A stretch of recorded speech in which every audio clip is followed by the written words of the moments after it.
नमस्कार। आज हम हिंदी साहित्य के एक बेहद महत्वपूर्ण नाटक जयशंकर प्रसाद के स्कंदगुप्त पर गहराई से बात करेंगे। हाँ, और ये चर्चा नाटक के एक विस्तृत सारांश पर आधारित है जो हमें इसके मुख्य बिंदुओं जैसे राष्ट्र रक्षा और त्याग को समझने में मदद करेगा। बिल्कुल, हमारा इरादा सिर्फ कहानी सुनाना नहीं है, बल्कि इस नाटक के पात्रों, उनके संघर्षों और प्रसाद जी के उस शक्तिशाली संदेश को समझना है जो आज भी उतना ही जरूरी लगता है। हाँ, कैसे कर्तव्य, बलिदान, राष्ट्र प्रेम जैसे विषय इतिहास के एक बहुत ही उथल-पुथल वाले दौर में सामने आते हैं। तो चलिए इसे खोलकर देखते हैं। ये सिर्फ इतिहास नहीं है, ये एक ऐसे लीडर की कहानी है जिस पर बाहर से भी दबाव था और अंदर से भी। बिल्कुल। शुरुआत करते हैं उस माहौल से, उस पृष्ठभूमि से। नाटक हमें गुप्त वंश के उस समय में ले जाता है जब साम्राज्य पर हूणों के हमले का खतरा मंडरा रहा था। हाँ, उत्तर पश्चिम से, और ये खतरा बहुत वास्तविक था। जाहिर है पूरे साम्राज्य में एक बेचैनी, एक डर का माहौल रहा होगा। ये माहौल कहानी के लिए क्यों इतना अहम है? देखिए, प्रसाद जी ने इसे सिर्फ एक बैकड्रॉप की तरह इस्तेमाल नहीं किया है। ये माहौल, ये संकट कहानी का एक अहम हिस्सा है। ये राष्ट्रीय संकट का क्षण है जो हमारे नायक स्कंदगुप्त के चरित्र को, उसके फैसलों को आकार देता है। मतलब ये सिर्फ सेटिंग नहीं है? नहीं, बिल्कुल नहीं।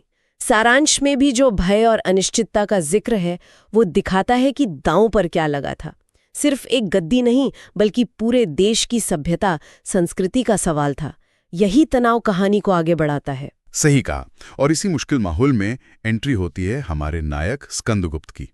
जैसा कि विश्लेषण में है, वो सिर्फ एक राजकुमार की तरह नहीं आता।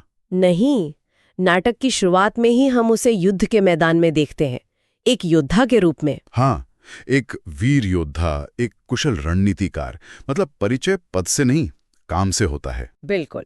और यही नाटक का पहला बड़ा कॉन्फ्लिक्ट, पहला संघर्ष सामने आता है। पिता सम्राट कुमारगुप्त की मृत्यु के बाद उत्तराधिकार का सवाल। हाँ, कौन बनेगा अगला सम्राट? और स्कंदगुप्त योग्य है, इसमें कोई शक नहीं, लेकिन दरबार में षड्यंत्र हैं, दूसरे दावेदार हैं।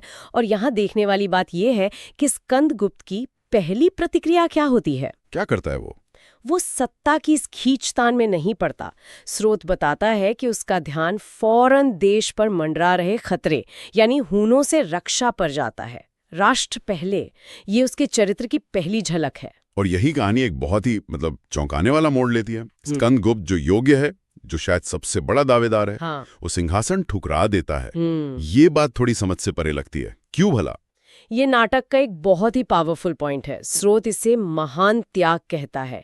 स्कंदगुप्त के लिए सिंहासन पर बैठना उतना जरूरी नहीं जितना देश की रक्षा करना, अपना कर्तव्य निभाना है। उसे लगता है कि सत्ता के झगड़े में पड़कर वो असल काम से भटक जाएगा। बिल्कुल, यही उसकी सोच है।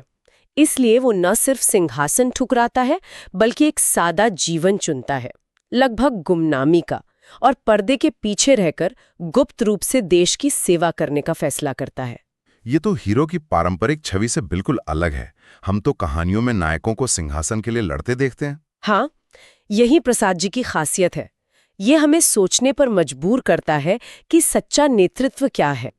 क्या गद्दी पर बैठना जरूरी है या सेवा और त्याग का भाव? क्या ये सिर्फ आदर्शवाद है या कोई रणनीति? ये एक अच्छा सवाल है। नाटक का विश्लेषण बताता है कि प्रसाद जी शासन करने और सेवा करने में फर्क कर रहे हैं। स्कंदगुप्त सत्ता की चमक से ऊपर उठकर देश की नींव को मजबूत करना चाहता है।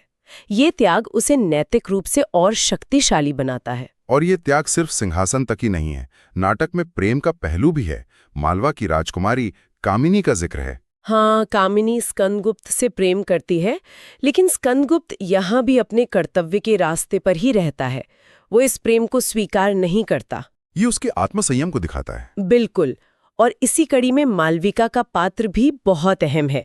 सारांश के मुताबिक वो शुरू में स्कंदगुप्त को एक आम सैनिक समझती है। अच्छा? हाँ, लेकिन जब उसे स्कंदगुप्त के त्याग और उसकी निस्वार्थ सेवा का पता चलता है तो वो बहुत प्रभावित होती है और खुद भी देश सेवा में उसकी साथी बन जाती है। तो ये दोनों महिला पात्र सिर्फ प्रेम कहानी के लिए नहीं है? नहीं, बिल्कुल नहीं। जैसा स्रोत में भी है, ये नारी गरिमा, प्रेम के अलग अलग रूप और त्याग के विभिन्न आयामों को दिखाती हैं। कामिनी का प्रेम शायद थोड़ा व्यक्तिगत है, जबकि मालविका का समर्पण सेवा और सहयोग का प्रतीक है। और ये रिश्ते स्कंदगुप्त के चरित्र को और उभारते हैं। हाँ, ये दिखाते हैं कि उसका आत्मसंयम कितना मजबूत है, उसकी प्राथमिकताएं कितनी साफ हैं, उसका ध्यान व्यक्तिगत सुख से ज्यादा राष्ट्रहित पर है। और इनके जरिए प्रसाद जी स्त्री शक्ति और राष्ट्र निर्माण में उनकी भूमिका भी दिखाते हैं। त्याग और आत्मसंयम तो ठीक है, लेकिन जो असली खतरा था, हूणों का हमला, उसका सामना तो करना ही था। बिल्कुल, और परिस्थितियां ऐसी बनती हैं कि स्कंदगुप्त को अपनी गुमनामी तोड़कर सामने आना पड़ता है, राष्ट्र रक्षा के लिए हथियार उठाने पड़ते हैं। और वो एक योद्धा के रूप में उभरता है। असाधारण योद्धा के रूप में। नाटक का विश्लेषण बताता है कि वो न सिर्फ हूणों के हमले को रोकता है, बल्कि उन्हें बुरी तरह हराता है, निर्णायक जीत हासिल करता है। ये सिर्फ एक फौजी जीत नहीं थी, है ना? नहीं, ये उससे कहीं ज्यादा थी। ये उस काबिलियत का सबूत थी जो उसने सिंहासन ठुकराते समय भी दिखाई थी। इस जीत ने देश को तो बचाया ही, साथ ही सबके मन में स्कंदगुप्त के लिए सम्मान और विश्वास पैदा किया। यहाँ बात दिलचस्प हो जाती, जिसने खुद सत्ता छोड़ी थी, उसी ने अपनी बहादुरी से साबित कर दिया कि वही उसका असली हकदार है। हाँ, और अगर हम इसे नाटक की बड़ी तस्वीर में देखें तो इस जीत का महत्व बहुत गहरा है। ये उसके पहले के त्याग को सही साबित करती है। ये दिखाती है कि उसका त्याग कोई पलायन नहीं था, बल्कि शायद सही समय के लिए एक तैयारी थी। जो शुरू में डर और संकट का माहौल था। ये जीत उस संकट का सीधा जवाब थी। ये सिर्फ युद्ध जीतना नहीं, बल्कि राष्ट्र के अस्तित्व को बचाना था। इस जीत ने स्कंदगुप्त के नेतृत्व पर मोहर लगा दी। इस बड़ी जीत और सम्मान के बाद कहानी एक और मोड़ लेती है। आखिरकार स्कंदगुप्त सिंहासन स्वीकार कर लेता है। ये थोड़ा अजीब लग सकता, पहले इतनी मजबूती से मना किया, अब मान गया। हाँ, पहली नजर में ये विरोधाभासी लग सकता है, लेकिन इसे विरोधाभास की तरह नहीं, बल्कि उसके कर्तव्य के अगले पड़ाव की तरह देखना चाहिए। मतलब ये कि ये स्वीकृति उसकी अपनी इच्छा से नहीं आई। सारांश साफ बताता है कि प्रजा के जोरदार आग्रह, सामंतों और मंत्रियों की विनती और सबसे बढ़कर राज्य में स्थिरता लाने की जरूरत के कारण हुआ। अच्छा, तो जरूरत आप कड़ी थी। हाँ, हूणों को हराने के बाद साम्राज्य को फिर से जोड़ने और मजबूत करने के लिए एक सर्वमान्य काबिल शासक चाहिए था, और वो स्कंदगुप्त ही था। तो कह सकते हैं पहले उसने त्याग से सेवा की और अब शासन से सेवा करने को तैयार हुआ। बिल्कुल सही कहा आपने। उसने सिंहासन भोग के लिए नहीं, जिम्मेदारी उठाने के लिए स्वीकार किया, प्रजा और राष्ट्र के लिए। ये कदम उसके चरित्र को और ऊंचा उठाता है, एक आदर्श त्यागी शासक के रूप में। ये दिखाता है कि सच्चा नेता जरूरत पड़ने पर मुश्किल जिम्मेदारियां भी लेता है, चाहे उसकी व्यक्तिगत रुचि ना भी हो। बिल्कुल। ये तो हुई कहानी और पात्रों की बात, लेकिन इस नाटक को जो चीज और भी खास बनाती है, वो है जयशंकर प्रसाद की भाषा, उनकी शैली। हाँ, बिल्कुल। स्रोत में भी जिक्र है उनकी काव्यात्मक संस्कृत निष्ठ भाषा का। ये भाषा नाटक के अनुभव पर क्या असर डालती है? देखिए, प्रसाद जी की भाषा सिर्फ संवाद नहीं है, वो अपने आप में एक अनुभव है। वो तत्सम शब्दों वाली गंभीर काव्यात्मक भाषा उस ऐतिहासिक काल की गरिमा को, उस माहौल को जिंदा कर देती है, एक तरह से माहौल बनाती है। हाँ, और उससे भी ज्यादा ये पात्रों के विचारों की गहराई, उनकी भावनाओं की तीव्रता, उनके नैतिक संघर्षों को एक वजन देती है। पाठक या दर्शक उस दौर में पहुंच जाता है। और शायद इसी वजह से नाटक का असर इतना गहरा और स्थायी है। निश्चित रूप से प्रसाद जी की कला सिर्फ भाषा में नहीं है। स्कंदगुप्त के चरित्र के जरिए वो देशभक्ति, निस्वार्थ सेवा, नैतिक बल और आदर्श नेतृत्व जैसे मूल्यों को सामने रखते हैं। स्रोत में एक लाइन है जो शायद सब कुछ कह देती है। हाँ, वो बहुत महत्वपूर्ण है। राजा वो नहीं जो गद्दी पर बैठे, बल्कि वो जो राष्ट्र के लिए जिए और लड़े। ये पंक्ति ही नाटक का सार है। प्रसाद जी का स्कंदगुप्त सिर्फ इतिहास का एक पात्र नहीं, वो भारत की नैतिक और सांस्कृतिक ताकत का प्रतीक है। नाटक याद दिलाता है कि किसी भी देश की असली ताकत उसके लोगों के, उसके नायकों के चरित्र में होती है। तो इस पूरी बातचीत का निचोड़ क्या है?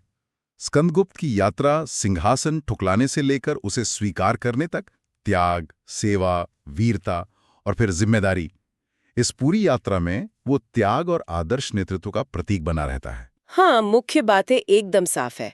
कर्तव्य सबसे ऊपर, राष्ट्र प्रेम व्यक्तिगत इच्छाओं से बड़ा, और सच्चा नेतृत्व त्याग मांगता है। और ये आज भी प्रासंगिक है। बिल्कुल, नेतृत्व और बलिदान का ये चित्रण सत्ता और सेवा का ये सवाल आज भी उतने ही महत्वपूर्ण है।